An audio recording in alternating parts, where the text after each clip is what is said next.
welcome to today's episode. We have another great discussion and topic plan that Active Prospect has assembled as we help the lead generation and performance marketing industry navigate the most recent FCC one-to-one consent rules, record-keeping requirements, and related updates to the TCPA, or Telephone Consumer Protection Act. We hope the content we are putting together will help you decode these changes with more confidence and a focus on compliance. Today's topic: prioritize notice and consent with innovative chat and text solutions. So first, some housekeeping notes. Our webinar platform, there is a chat icon and a questions icon. We encourage you to ask questions as we have someone monitoring them throughout the discussion. And please use the chat section for general comments and interactions with other participants. And use the question section if there are items you'd like to pose to us to answer. We'll leave time at the end to review and respond to questions. And we'll also have a brief survey at the end. And please let us know how we did and what else you'd like us to address in the future. Live links to the recording will be emailed out tomorrow morning for your reference and to share with your colleagues. Hello, I'm Benjamin Fair. I'm the Director of Privacy, Security, and Compliance at Active Prospect.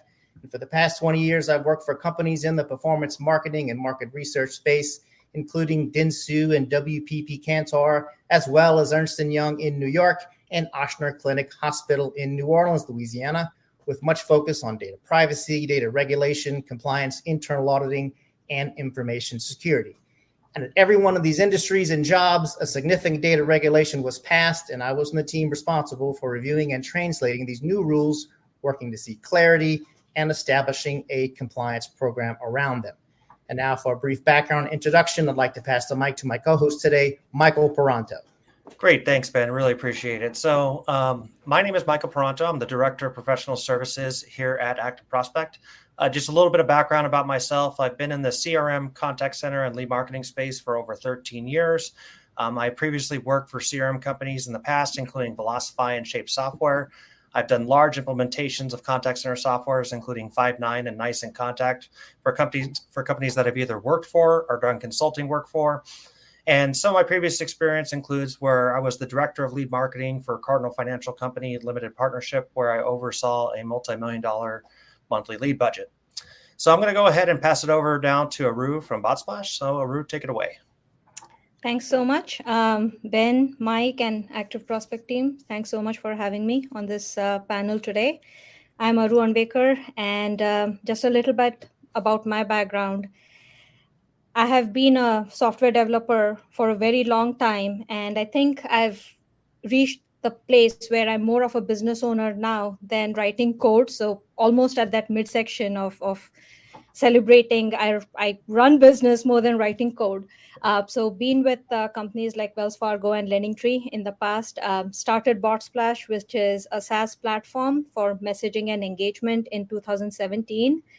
And what a pleasure it has been to meet folks like Michael and others in this industry. And God, this industry and its innovative needs are never ending. So it's always very challenging and encouraging to be in this space. Great. Thank you, Aru, and looking forward to hearing your comments today.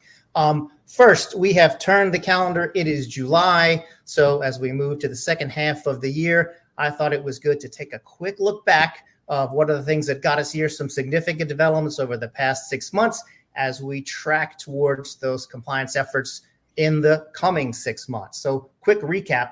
The number one item was the FCC TCPA update. This was approved this past January. It was entitled Targeting and Eliminating Unlawful Text Messages, Advanced Methods to Target and Eliminate Unlawful Robocalls. Some of the major impacts from that was the one-to-one consent requirements. This has been known as, I call it the AKA, or what this announcement really related to, or has been known as the industry. Also included significant items there was new record-keeping requirements. So lead sellers and lead buyers, both needing to be in possession of evidence of the lead consent to contact transaction. And a new term was introduced, logical and topical.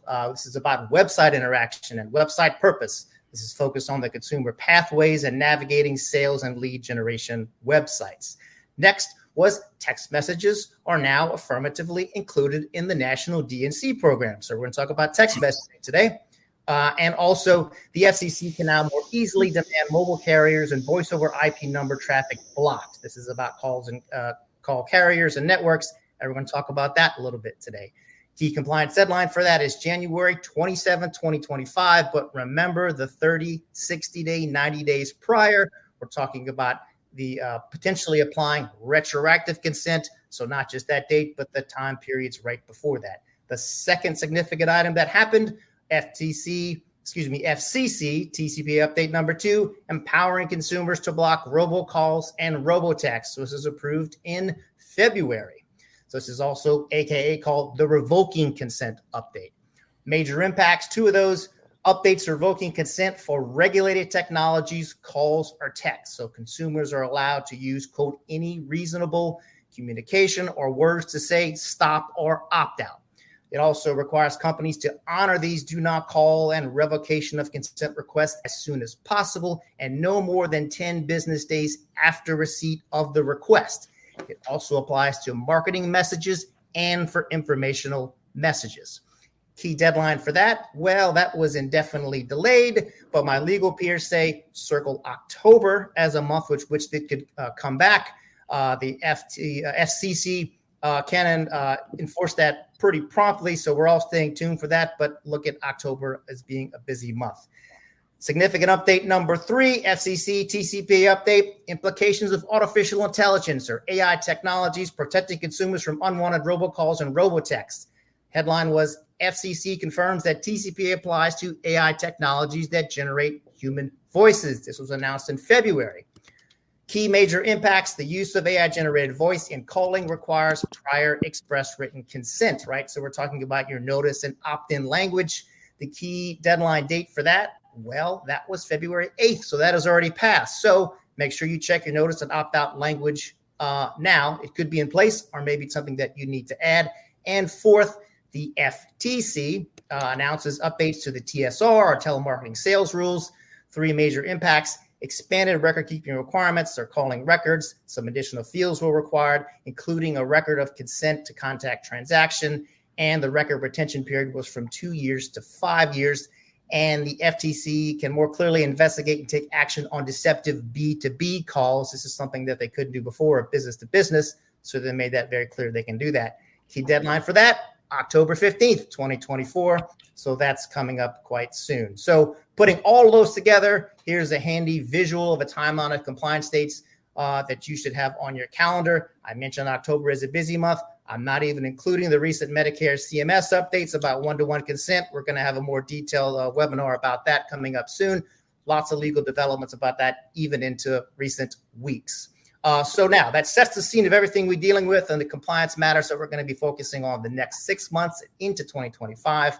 And now transitioning to our topic today, innovative chat and tech solutions around sales and lead generation. So Aru, I'd like to ask you to tell us a little bit more about Botsplash, its products, and how it intersects with these regulations and compliance efforts. Thank you so much. So very high level, we are a SaaS platform, very similar to CRM. We work with multiple CRMs that are out there in the market. A few products that I'd love to highlight and open up is we majorly do texting, which is live text between agents and consumers, also with a bit of automation for document collection. We do live chat on landing pages as well as websites. We have social media chat, which is Facebook, Instagram, and other Google channels. And also we have an appointment scheduling product, which is called Book Me. So if you look at all of these, our goal is to make sure the prospects and leads that our customers and clients are working with, how they can open their brands to be more inbound rather than just doing call outs or sending emails. Can we position their brands out there so that consumers can reach out to them any time of the day using a channel that is most convenient for them and based on the day or time of the week, and reach out to them inbound so that they are getting the most value of the marketing spend that they're doing on these leads. Yeah, so Aru, I'd really like to focus the discussion a little bit around your live chat and Book Me products that you mentioned. So Can you tell our audience some reasons for why they should be using live chat and appointment booking tools like BookMe? So one of the main reasons would be, we all know most of them that are in the audience on this webinar today are possibly buying leads from like a lead aggregator or a marketplace, where the consent, while is collected, might not be very clear for the person who's engaging in that conversation or trying to reach out to purchase certain services and products. So where we can help is having those consents re-verified and recollected on behalf of the brand.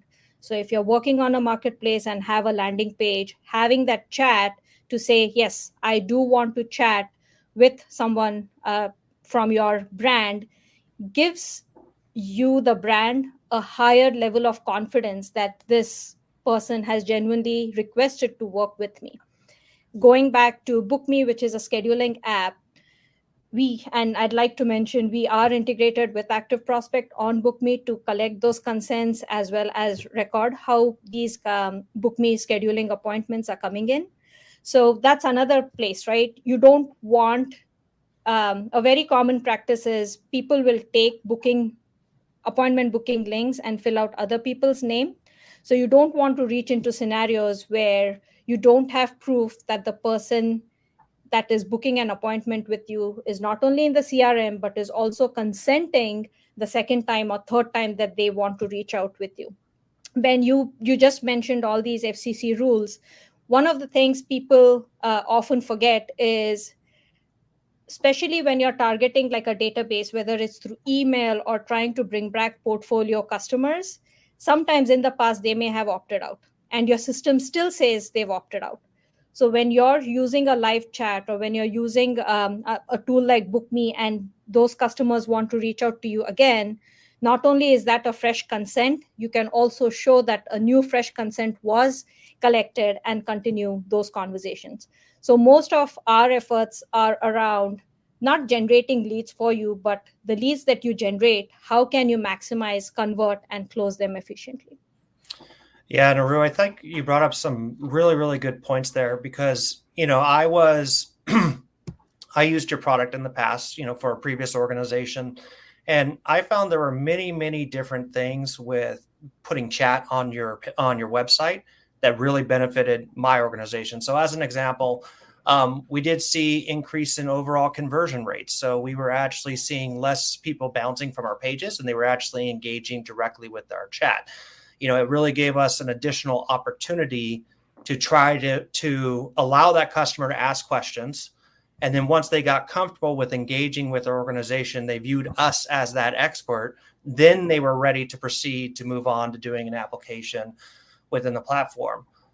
We also saw, we had done some research in regards to the consumer experiences on websites. And, the younger generations are much more comfortable with engaging with chat today, so it's like the Uber generation, right? You don't want to stop a taxi, you want it from the app. So Yep. And, putting chat on your page gives them the flexibility to choose which channel they engage you with, right? So you can obviously have a form on the page for them to fill in. You can have a phone number on the page. You could have a booking link, BookMe link to have them set an appointment. But chat's just that additional channel that the customer can engage with your organization in order to convert. Do you have any sort of, tips or tricks that you've seen other companies use with live chat that you can share? Yes. So one would be just segregating and diversifying your audience.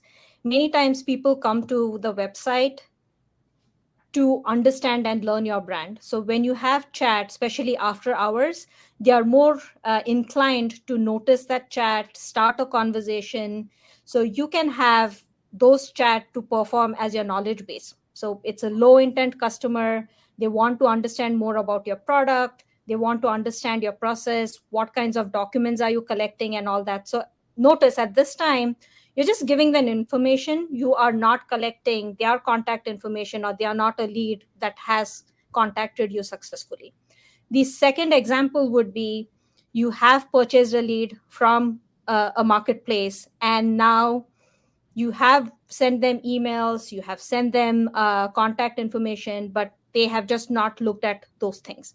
When they do look at those emails, having that signature say, hey, chat with a live agent, or our agents are always waiting for you to have a live chat, that also enhances the perception of the borrower saying, oh, I don't have to decline calls or block calls. I have the ability to reach out on my terms when it's convenient for me. That would be another reason where we are seeing increase in conversions or inbound traffic.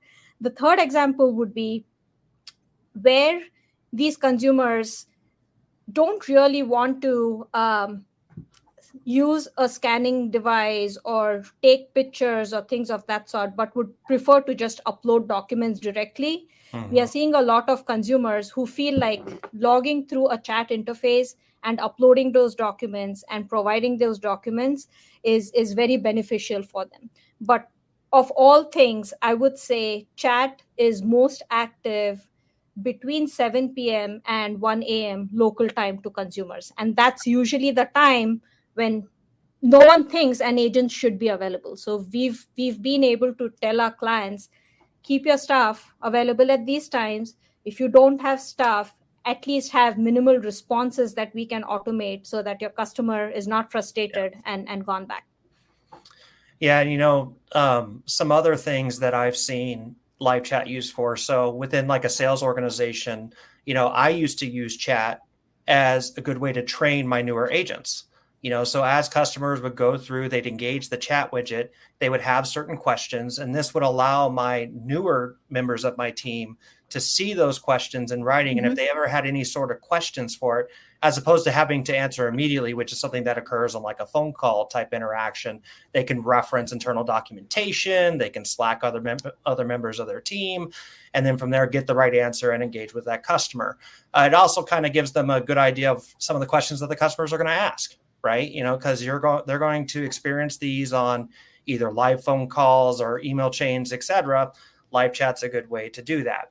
Some other things as well, I've found answering frequently asked questions from customers are very good to do through chat. So as an example, we would have customers who would engage within our website and they just need to know how they made a payment, right? Or how do they register for XYZ, etc.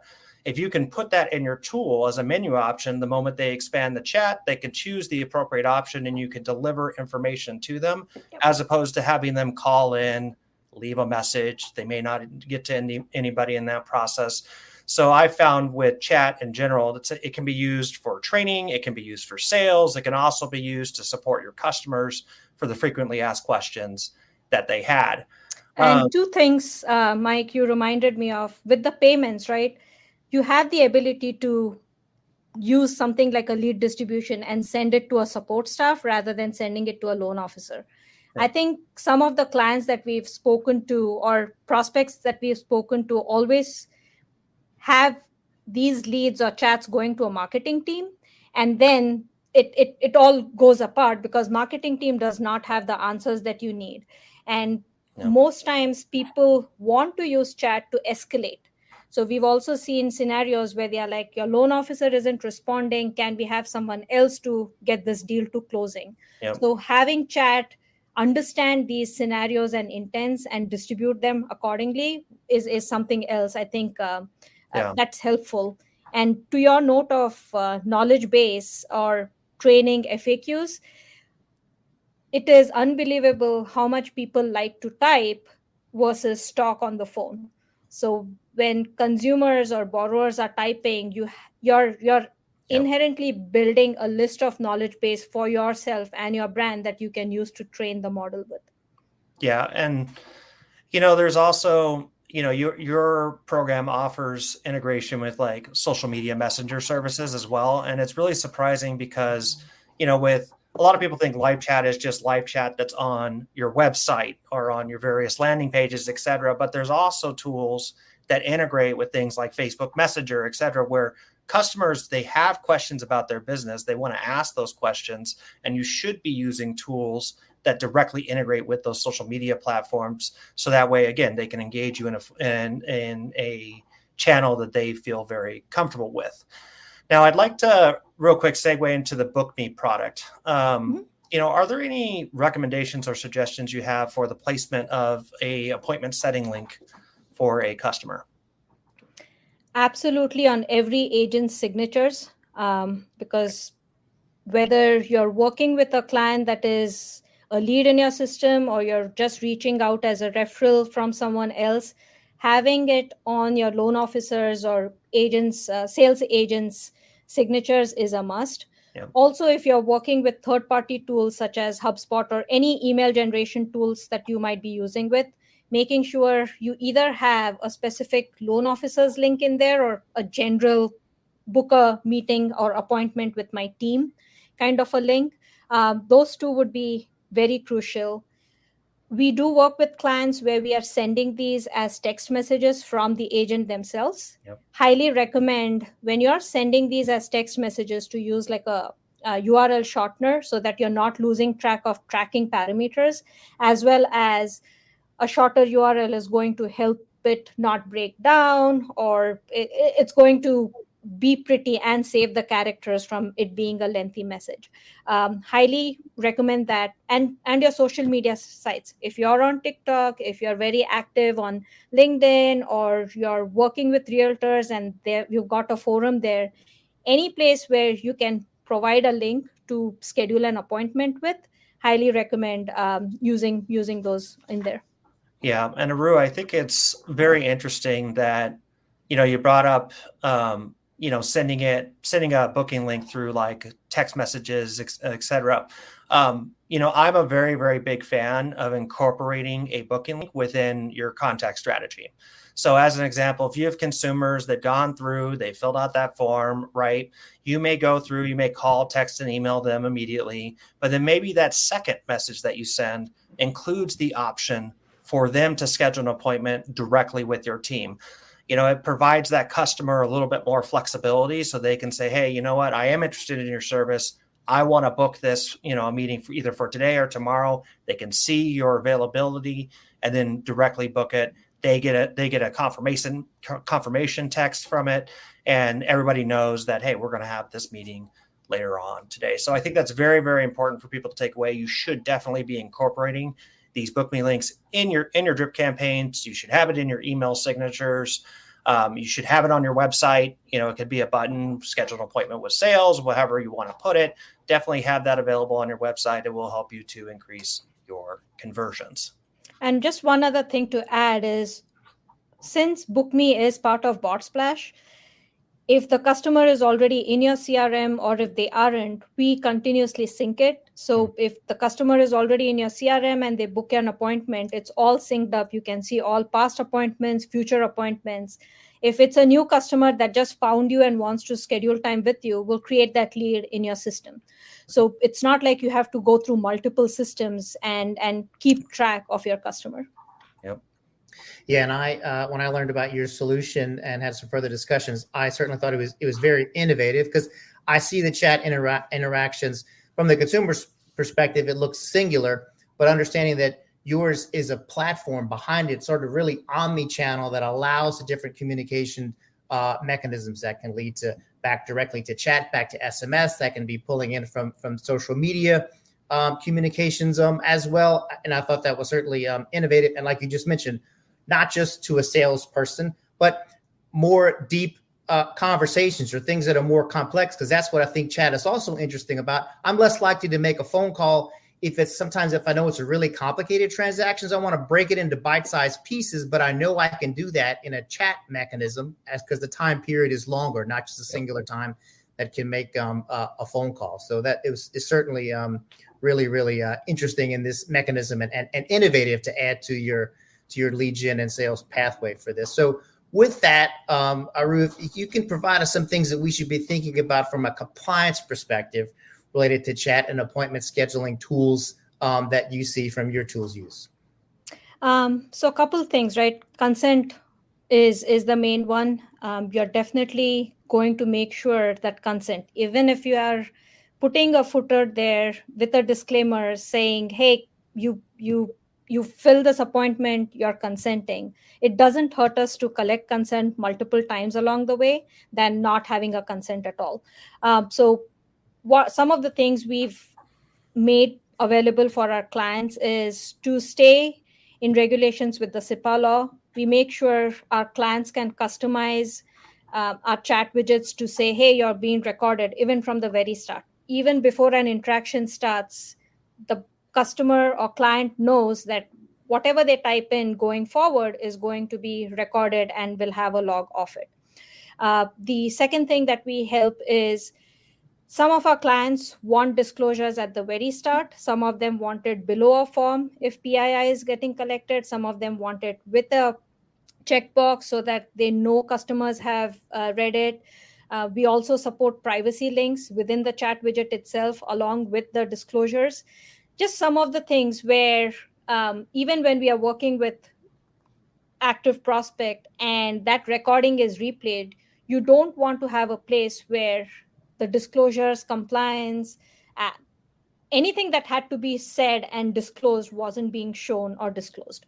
So we make sure that our clients have at multiple levels, right? We make it available at the brand level, we make it available at the branch level, we also make it available for each individual loan officer's level, because some of our clients want to disclose, if you're on a book me page for a particular loan officer, John, they want to disclose all the states that John is licensed for.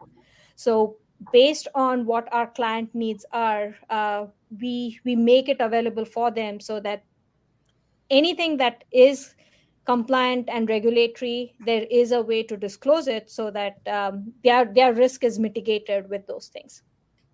Same things apply for chat and BookMe. They can say, I want these displayed everywhere. I want it displayed only when you're collecting PII information. So consent and making sure disclaimers are displayed are the two main things. Yeah, and Aru, I think it's really interesting that you brought up the capturing of consent because, as an example with booking links, we have some situations where that link may be passed to a different consumer who may not have originated from a form. And so it's important that on those booking links that it actually has disclosure language that's saying, hey, you are providing express written consent. They can type in all their things before they actually submit it. Same thing with chat. With chat, I've seen a lot of companies where through the chat widget, as the customer goes through, they choose the selection to chat with an agent. Prior to them chatting with that agent, they actually have to fill out a small form where they provide their contact information. They check a box. It lists that TCPA disclosure, and then they submit it. So that way that's all captured and you have the expressed written consent. Are there anything else from a chat perspective? I'd be interested to know, is there any sort of compliance solutions that you offer for agents when they are speaking with customers from your live chat widget? Yeah. So far what we discussed was mainly consumers being aware what that experience will be, what's happening to their PII and all that thing. From the internal perspective, some of the things that we can enable for our clients is PII suppression. So say, for example, the customer comes in and they are putting out information. This is my date of birth. This is my credit card, run an appraisal or whatever it is. If our clients do not want such information to be collected or recorded, we have options where we'll just mask these up. It will not be saved in our records. It will not be saved on our client side of things. The agents will not see this information. It will all be masked and will inform the borrower saying that, hey, you cannot provide this information. Am I still there? Yep, you're still here. Okay, it's showing me the connection was interrupted. So right. Oh, looks like that she dropped there for a second. So, kind of to continue a little bit here on Aru's point, when you are using chat tools, it's important that those tools have the option to encrypt PII information. You should have something that either hashes it out when you're looking at the transcript. There's also some things from a live chat perspective that you should consider as well.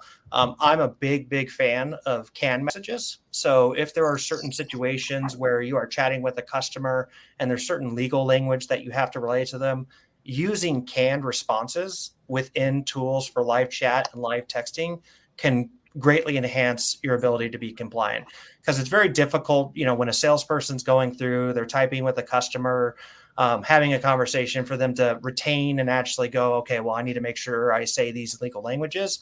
Use those canned responses. They can be very helpful for customers. In addition to that, canned responses can also be used for just general support purposes, right? We talked about in the beginning where if a customer is going through chat and they have a need for something, they may get to one of your support agents and they have a question. And as opposed to having a support agent actually type in, a paragraph with all the information or have all those links available, utilize those canned messages that are available to you. So that way it can speed up the conversation and really just save everybody time and get the customer the information that they need. So can you hear me back? We can hear you now. Okay, awesome. Yeah. So continuation, thanks, Mike, for filling that in. So one of the things is canned messages can be audited by the companies, so they can continuously see what kind of canned messages are being used. And we also have features within the platform where companies can say, I don't want the agents asking certain questions, or put restrictions as if my agent is providing an APR, they should also provide a rate. So these kind of compliance and regulation tools on the backends can be built within the system. That way, the enterprise has full visibility of what all conversations happened. You don't have your agents using their personal phones or trying to have side conversation. Everything is at one place. Yep. And that's, honestly, that's fantastic compliance information that you just provided there, Ru. And it's important that your tools have that available to them. So Active Prospect also does have some different products that are available that can really help our audience with their compliance needs. I'm going to go through here a couple of them. So let's just go ahead. First of all, we have Active Prospect's Trusted Form. Now, this is obviously our TCPA compliance tool that we have available, which includes, we have Certify, which is what allows you to generate certificates. And then off to the right, you will see that we have Verify, Retain, and Insights. So we're first going to start here with the Certify product. So Certify is really what we have available. That it's a script that you can put on your website, and this generates the Trusted Form certificate. It's secure, so it's independent and a trusted third party. We don't share any of the information we gather with anybody. It has great performance, so it's not going to put any sort of major latency on your pages or anything like that. And we have over a decade of experience with generating these certificates and providing reliable lead authentication. The next product we have is Retain. So with the Retain product, this is basically where once you've generated your certificates, you have to store those certificates within the Active Prospect platform. So we store all the certificates for up to 5 years. If you need a longer duration, we have the ability to do that. These certificates will have a full session replay, so it shows the consumer actually going through, filling out the form. It has a shareable URL, so if there's some situation where you have a TCPA complaint, you can share that with your attorney for your defense. And in addition, we can also match the data that's present on the form with the lead that is stored. I'm going to real quick show you a quick example of what a Trusted Form certificate looks like. So if you see here on the screen, what a Trusted Form certificate has is a couple key points to it. You'll see here at the top, it says, when did they visit? It shows you the date and time of the visit. It'll show you where they visited, so what landing page that customer came from. It shows who visited, which includes the IP address, location, the machine that they may have came from. We have a session replay, so that actually shows a live playback of what that customer did when they were filling out the form on the landing page. And you will also see at the bottom of the certificate the consent language that is detected. So as an example, when that customer is going through, they are filling out their form, we actually will capture what that disclosure language is and have that present in the certificate. There are also some additional information pieces that are on the certificate, including an event log and a history that are available, but they just are not present within this slide. So one of the products that we have as well is called Trusted Form Insights. Now, what Trusted Form Insights is basically as the consumer, they're going through, they're on the page, we are actually capturing some additional information that can be helpful for you to measure for lead conversion purposes, as well as for lead routing and lead scoring purposes. This can include things like the original domain, the IP address, the lead age, how long they were on the page, the form input method, etc. Many of our customers use these kinds of data points to help their lead scoring algorithm, as well as use it for reporting. Then another product we have is called Trusted Form Verify. Now, Verify is a new product that we have released that allows you to monitor the disclosures that are present on these lead forms. So, as an example, when you are buying leads from a third-party provider, that third-party provider will have the trusted form script on their page, which will generate that certificate. At the bottom of that form, you will see the disclosure language. We actually capture that disclosure language and we store it in our disclosure language manager.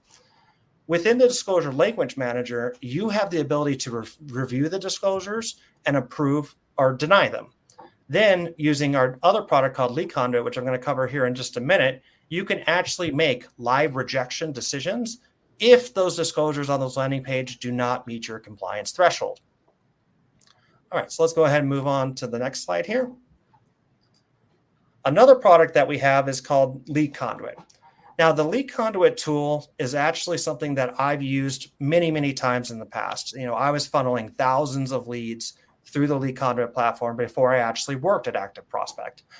Really what Lead Conduit is it's a platform that sits in between where your leads are generated, and this can be either from your landing pages, third-party providers, etc., and your CRM platform.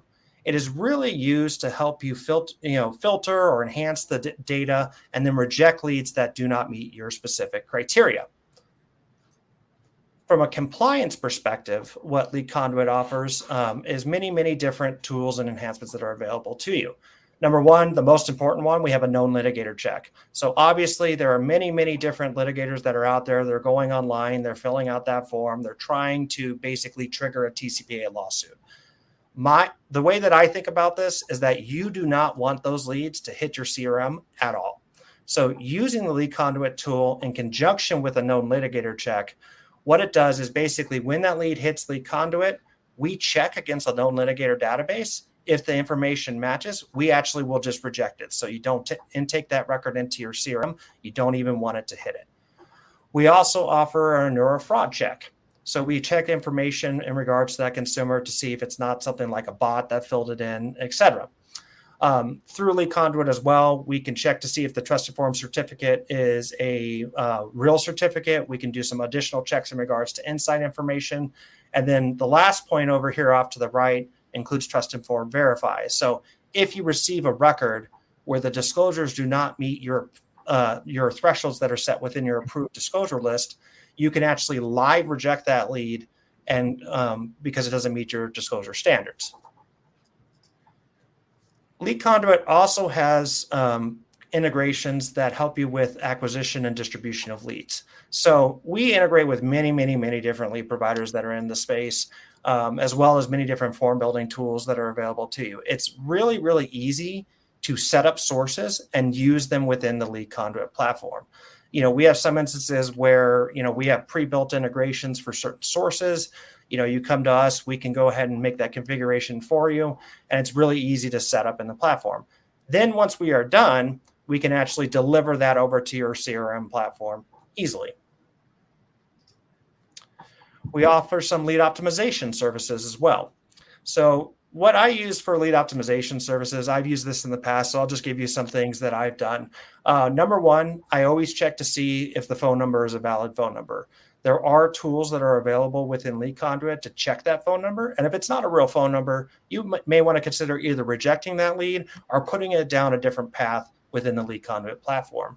We have email validation tools. So if the email address is not a valid email address, that may be something where you reject that lead or you send it to somewhere else. There are demographic information that you can append to it. So you can show, what is the credit profile within the general area of that consumer, and you can make routing decisions and things based off of that. So let me just give you a real quick visual example here of an example of a lead conduit flow. So over here off to the right, you capture the raw lead data, right? The first thing you may want to do is confirm if it's contactable or not. So as an example, check for the phone number, check if it's a valid email address, etc. Number two, check if it's a duplicate. A lot of people find significant value in the lead conduit tool because if you have a lead, let's say you bought a lead today, and then you receive the same lead the next day or 2 days later, that may be something that you want to live reject. So we have customers who use the lead conduit tool to reject duplicate records within a very short period of time. We also have customers who, if the lead doesn't meet their ideal customer profile. So as an example, let's say you have a third-party scoring engine. You may choose to do an integration with that scoring engine, score the lead, and if that record has a very, very low propensity to close, maybe that's something that you may route to a training team or reject it, or maybe to a third-party call center to do some additional screening questions on that record within your platform. And then once it goes through all of your checks, then it's a qualified record, and then that's when you would submit it into your CRM system. So if any of these products are of interest to you, or if you want to get a demo of these products, we're going to have a poll that's off to the right here. And again, if you have any sort of interest, just go ahead and mark the appropriate selection within those polls. Okay, great. Yeah, so please take a look at that poll if you'd like to be interested in hearing more about Active Prospect's trusted form of lead conduit products. This will help us break that down, and we look forward to seeing everyone's responses to that soon. Now I'd like to segue briefly the conversation in relation to phone carriers and consent, as there's been a lot of discussion about this recently. Even in our one of our recent webcasts, I believe this was episode 10, we digged into that a little bit deeper. The FCC and FTC, with everything that I announced in the beginning, you can see the themes. They really want to stop robocalls and robotexts. Obviously, that's very clear. But what we want to inform everyone is that these things are happening today by the carriers. Even before some of these things are enforced, they're actively looking at things because they are pressuring those carriers to clean up their networks to not allow inappropriate and unlawful communications to come through. So we've been seeing rules adapted by the regulatory agencies and the carriers carrying these things out, including things like capturing and recorded consent. They want to see if that mechanism is in place. So these are things they're looking at in your communication and mechanisms, and looking at your web pages if that's being offered. Yep. Is there a revocation of consent? Can the consumers opt out? They want to make sure that they're lowering the volumes of robocalls and robotexts that are traversing their networks, that the FCC and FTC get numerous complaints that a person says, yep, I signed up for something and now I'm getting volumes of calls. Removing unwanted traffic sources or companies that have high opt-out rates. And there's even been some phone carriers that have been shut down because they're not complying with these notices from regulatory agencies. So the key point is that these things are being looked at now, even though the rules, because there's a whole other set of rules if you're a carrier in a network that are implied by these things. We're talking about more the lead generation side and providing the one-to-one consent. They have a lot of technical components to do. That's their responsibility for monitoring their network. And you want to make sure you don't get tripped up by that and following the compliance rules in this space.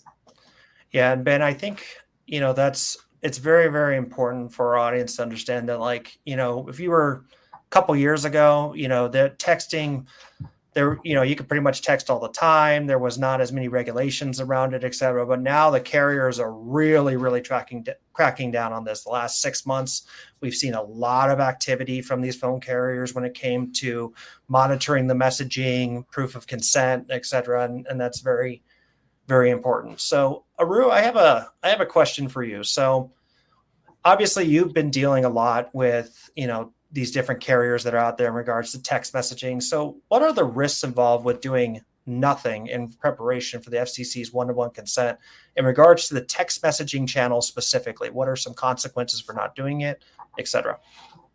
Absolutely. So before getting to that response, I think I want to separate what FCC is saying and what the things that FTC is doing, because a lot of times from our prospects and clients, we get a pushback saying, oh, the rule is not valid until Jan 2025. Yeah. So just for the audience to understand, yes, FCC has a rule saying, which will be active Jan 25th, 2025, saying you have to show consent if you get audited or whatever those reasons be, right? Yeah. In preparation of that, FTC has informed all carriers and um, businesses that work with these carriers that as of Jan 1st, 2024, they have to clean up and see what bad traffic looks like. They have to set up rules in place so that when a brand comes for either getting consent or verification, 10DLC as it is called, for calling or texting, those brands have specific things in place already. Things like on the website, you should have privacy statement and terms and conditions page. They have to be separate. Why such rules have come forth, no one knows who's made these rules, but there's a list of 9 bullet items that should be on your website. The second important thing is you should have a page specifically saying what your SMS terms for the brand are. You have to include things like I will support help, I will support stop, what your do not text, do not call rules look like, what is unsubscription. So there's a bullet of like 9 things that you're needed to have. As of late, if you do not have these things on your website on your brand, carriers will not allow you to call or text from your brand. Please make note, all of these carriers are looking at these rules and your brand, and they are tying it to your EIN, which is the tax ID. So in the past, what customers used to do is they'll buy a bunch of phone numbers, let it run, let it get the reputation run out. The campaign is suspended. They'll go buy another set of phone numbers. So now you no longer can do it because your EIN is tied to the campaign.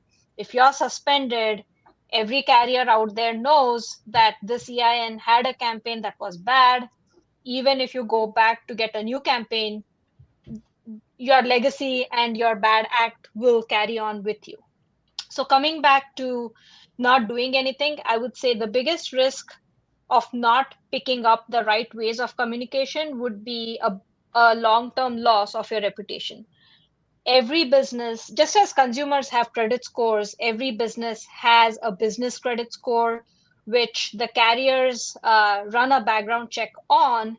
And based on that score and that reputation and your past behaviors of texting and calling, they will allow you daily limits of how many texts, how many calls you can or cannot make weekly and all these. So if you're using any platform, if it's you're working with Botsplash, you're working with some other provider, you're working with Five9, no company is going to have a place where they'll say, oh, your score is 19, you can only send 200 text messages a day. The 201, we are going to suppress it. But what's going to happen is the carriers themselves will know you have so far sent 200 messages. I am not going to deliver upcoming messages. So not following the rules only hurts on conversion, because if you don't deliver that text message, you are not going to get a response back. The customer will never know you sent a text message. The second thing that you want to stay on top of things is the opt-out rates. Carriers are very strict in managing opt-out rates. Like if you send 100 text messages, the limit they will let you is 2 people can opt out. So just imagine all the leads that you're purchasing, all these customers that you're reaching out to and doing mass text messages, or reaching out to your older database and sending mass text messages. If the consumer is not expecting that text from your brand, they are going to opt out. They are going to report you as junk. And that is going to, in turn, reduce your credit score. It's going to bring down your reputation. And the carriers will automatically turn your calling services and text services off. Just a note, we don't do calling, but we have heard of scenarios where customers, our clients' calling services have been turned off because they were using automated voice drops. So You cannot use automated voice drops, especially when you're doing outbound. If it's an inbound, it's fine. You can welcome them with an automated message. If you're doing outbound, do not use automated voice drops.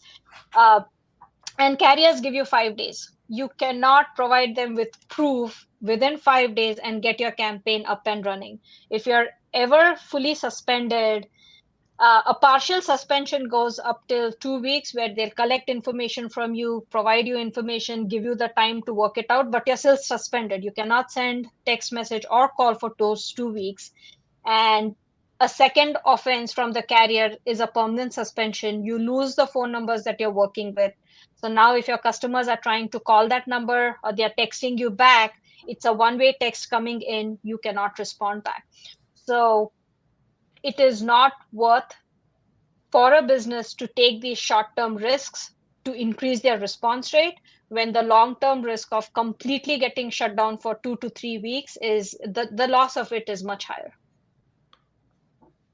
Yeah, and I think it's, when I look at the points that you made, I think really there's some key points here to take away from your items. Number one is when you're going through, you're registering for texting originally, you're going to fill out a form to register for 10DLC. Once you fill out that form, that's presented to the carriers. The carriers actually go and review your landing page. So they're going to look at your site. They're going to look for the privacy policy, the terms and conditions, the form, et cetera, make sure it meets their standards.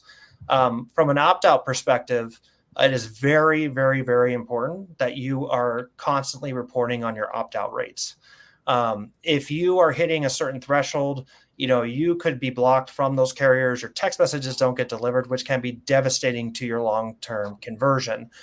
A third point, which you kind of hinted at a little bit, which is really where you should be treating your leads as people to an extent. So you shouldn't be blast texting leads that are 100 days old. You want to really think about texting leads within a reasonable time of that record submission, and then making sure that the messaging that they receive is it falls in line with what they saw on the form. So basically, you don't want to be sending text message content that has nothing to do with the product that they're interested in. You should practice campaign segmentation, deliver those targeted messages to a smaller audience, so that way you are trying to reduce your overall opt-out rate.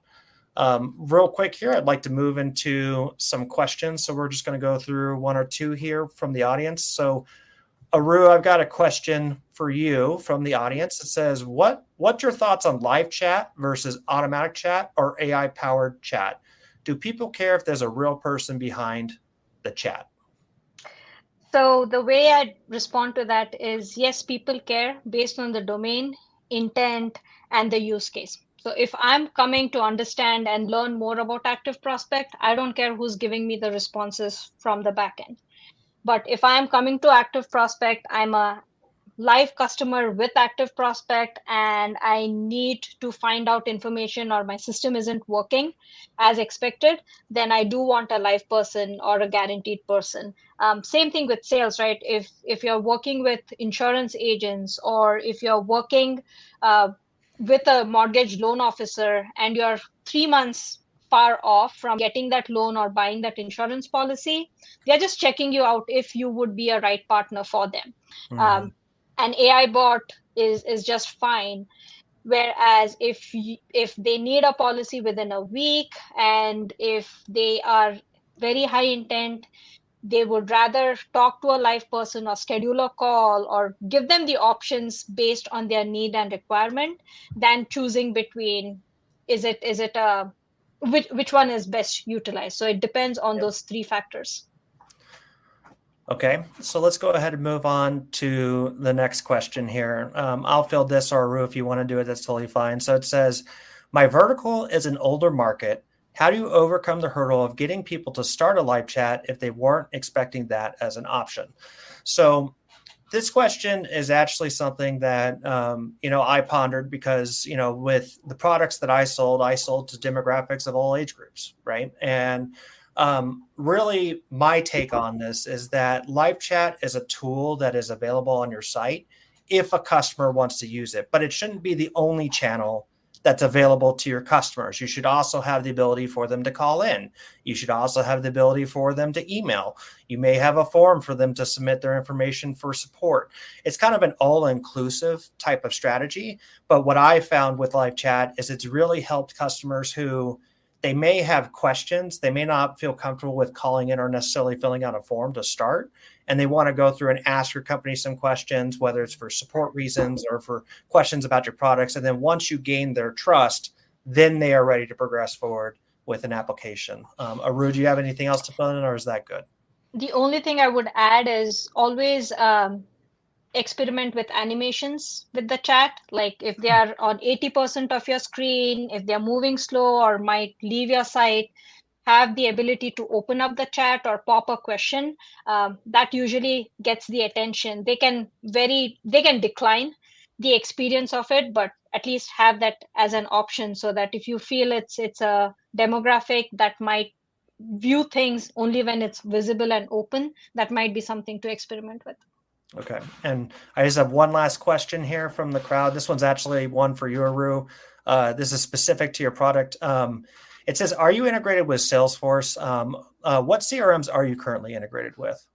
So we have about 35 different integrations: Freshdesk, Salesforce, Follow-Up Boss. Yes, we are integrated in Salesforce. We are not a managed app, but an unmanaged app. So you don't have to have two different views or screens. We will be available within Salesforce itself. Great. Thank you. Excellent. Aru, thank you very much for contributing today. It was a really good conversation, and thanks for telling us more and all our audience about Botsplash and the services and the true compliance nature of what we have. I mean, words like notice and consent are key to my heart as a privacy and compliance officer perspective. They're not just check the line items. I know that's what they translate to, but they're critical and very important, particularly when you get in legal matters. So it's important to make sure you recognize those and implement them into your programs. So last poll right quick. If you're interested to learn more about active prospects here, please let us know. Our next episode is going to be in August, so look forward to that one. Actively planning that one now in August and September content as well. Would also like to give a quick plug out to REACH, the Responsible Enterprises Against Consumer Harassment. This is our industry association. You can find out more about them at reachmbc.com. We'll provide a link here as well, and also some information and LinkedIn about the responsible entities as consumer harassment, all about REACH, really. For events coming up, July is going to be also a busy month. Look for me at the Troutman Amen Law Conference of Champions, Monday, July 15th in Los Angeles. It's one day of presentations from legal experts at Troutman Amen and and industry colleagues, really, all discussing all things TCPA and related lead generation, legal, and compliance focus. There's some limited number of tickets that have just been released, so make sure you check that out at lawconferenceofchampions.com. And also there is some virtual attendance if you're not able to attend in person. Also later in July, 29th and 30th, look for Active Prospect at the Affiliate Summit East in New York City. Tickets are still available. That's at affiliatesummit.com/East. We'll share a link here as well. And I'm happy to share that Active Prospect is up for 2 industry peer awards this year: Compliance Company of the Year and Most Innovative Company. Thank you very much. Great. Aru, thank you very much. Michael, always a really good conversation, and glad everyone gets to see and observe us talk through these topics. So thank you very much. Thank you all. Have a good week. Thank you all.